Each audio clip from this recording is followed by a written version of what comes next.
Olá, bem-vindos aqui a mais uma aulinha, uma microaula, como sabem, dos nossos vídeos de YouTube na DS Academy, desta vez relacionados com a história. Seguindo a organização dos nossos vídeos, de repente já estamos na matéria do 12º ano e estamos na Europa, por assim dizer, depois da Primeira Guerra Mundial. Convém-nos perceber, e é aqui que parte o grande início do século XX, quais as mudanças políticas, sociais e económicas que ultrapassam não só a Europa, mas todo o mundo após este primeiro grande embate mundial. Efetivamente, a Primeira Guerra Mundial foi desumana, foi a primeira vez também que se colocou à prova o quão mau o ser humano poderá ser.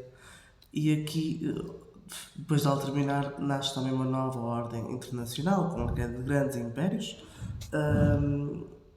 Obviamente podemos aqui ver, neste mapa principalmente, os novos estados assim que nascem, da desagregação de grandes impérios como o austro-húngaro, o alemão, o otomano e o russo também, embora o russo não esteja efetivamente ligado à Primeira Guerra Mundial, mas sim à queda do czarismo, mas mais tarde iremos lá. O que importa aqui deste mapa é efetivamente os novos estados que são formados, como podemos ver ali assinalados a verde, e estados que recuperaram a independência, pois esse seria um dos grandes problemas, efetivamente, da Primeira Guerra Mundial. E começou também pela noção de independência e de autonomia e de respeito pelas minorias, neste caso da Sérvia. E assim também é assinado no final da Primeira Guerra Mundial o Tratado de Versalhes, que de um modo geral aplicou à Alemanha severas sanções, tendo sido ela encabeçada da Primeira Guerra Mundial, sanções essas que vão acabar por ter repercussões depois na Segunda Guerra Mundial, porque além das sanções económicas, o facto de não poderem se militarizarem, não poderem participar em guerras, o que seja, foi realmente dar-lhes carvão para arder e para matutar e ascender depois uma figura central, neste caso Hitler. Aqui importa efetivamente o novo mapa político, como eu já falei, e a formação de países como a Checoslováquia, a Jugoslávia, a Polónia, a Roménia. A Polónia que sempre acaba por ser sacrificada nas guerras mundiais. A recuperação da Alsácia-Lorena à França, assim como a restauração dos territórios belgas. Após a Primeira Guerra Mundial, também se vê a necessidade, e muito pelo facto dos Estados Unidos darem mote para a criação de uma sociedade das nações. A sociedade das nações são uma precária ou um esboço muito mau da ONU, em que teria uma organização cujo principal objetivo é evitar novamente uma guerra. Nós já sabemos que vai falhar, é o spoilerzito que nós temos. Esta criação da Sociedade das Nações está nos 14 pontos da conferência, numa mensagem que ele dirige ao Congresso de Janeiro do Presidente Wilson. Efetivamente, os Estados Unidos não estão na Sociedade das Nações. Isso também acaba por ser um motivo de fracasso. Mas assim, os principais objetivos desta Sociedade das Nações é evitar recurso à guerra, portanto, o desarmamento, assim, com sanções morais, económicas e mesmo militares, resolver pacificamente os conflitos e ter um Tribunal Permanente de Justiça Internacional, promover a cooperação económica e financeira. No entanto, como nós sabemos, ela vai fracassar, apesar das boas intenções que a mesma foi criada, pois, em primeiro lugar, são escolhidos todos os Estados vencedores, são escolhidos, não. Isto acaba por ser um grupo, privilegiado, em que só se juntam os Estados vencedores, deixando de lado aqueles que foram vencidos. E as condições semelhantes que já tínhamos referido aqui no Tratado de Versalhes, que foram impostas, em especial à Alemanha. E também o descontentamento de alguns Estados vencedores, pois os acordos de paz acabam por bater com as suas próprias ambições. E depois aqui, obviamente, a não adesão dos Estados Unidos, e neste caso a ausência do RSS, a exigência de unanimidade, e o facto das decisões do Tribunal de Justiça. Assim, sabemos perfeitamente que a decisão de justiça falha pela defesa da paz, a partir do momento em que temos alguns conflitos, por exemplo, o conflito franco-belga em 1923 e mais tarde, obviamente, a Segunda Guerra Mundial e assim como a Guerra Civil Espanhola. Portanto, também no pós-guerra, convém nós.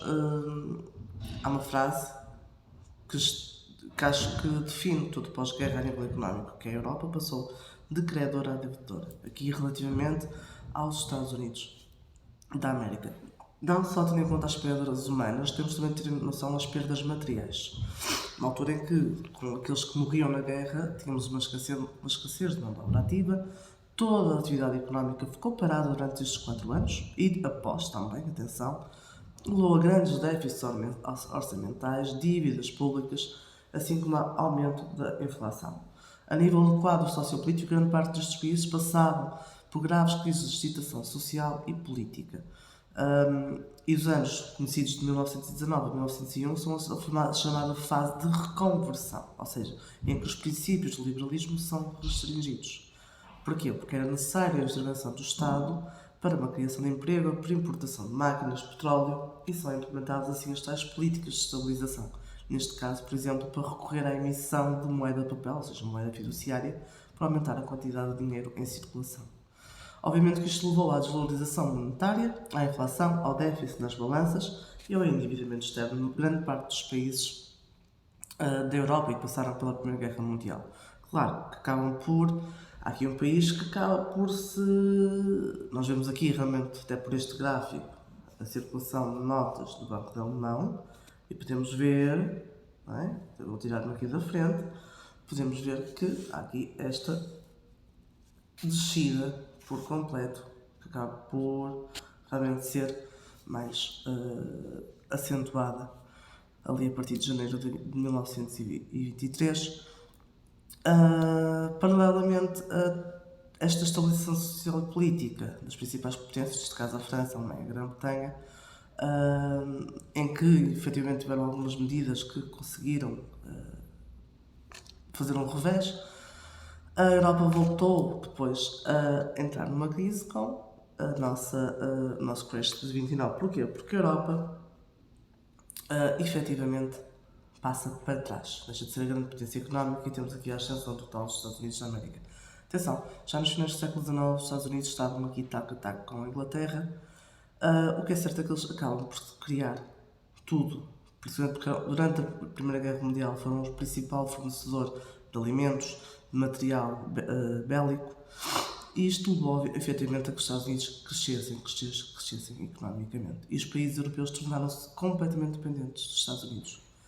Esta situação de dependência levou, obviamente, para os Estados Unidos um sistema fortemente protecionista, da mesma maneira de proteger, para restringir a imigração europeia. De repente temos barcos e barcos cheios de pessoas a saírem da Europa para os Estados Unidos, e assim os Estados Unidos tornam-se efetivamente na primeira grande potência na pós-Primeira Guerra Mundial, que continuam praticamente até aos dias de hoje, mas como podem ver, as alterações que surgiram após a Primeira Guerra Mundial foram imensas, mas principalmente as alterações foram muitas, mas não se aprendeu muito, né? Nós temos a noção que depois vai-se dar uma Segunda Guerra Mundial e que as coisas ainda vão ser piores.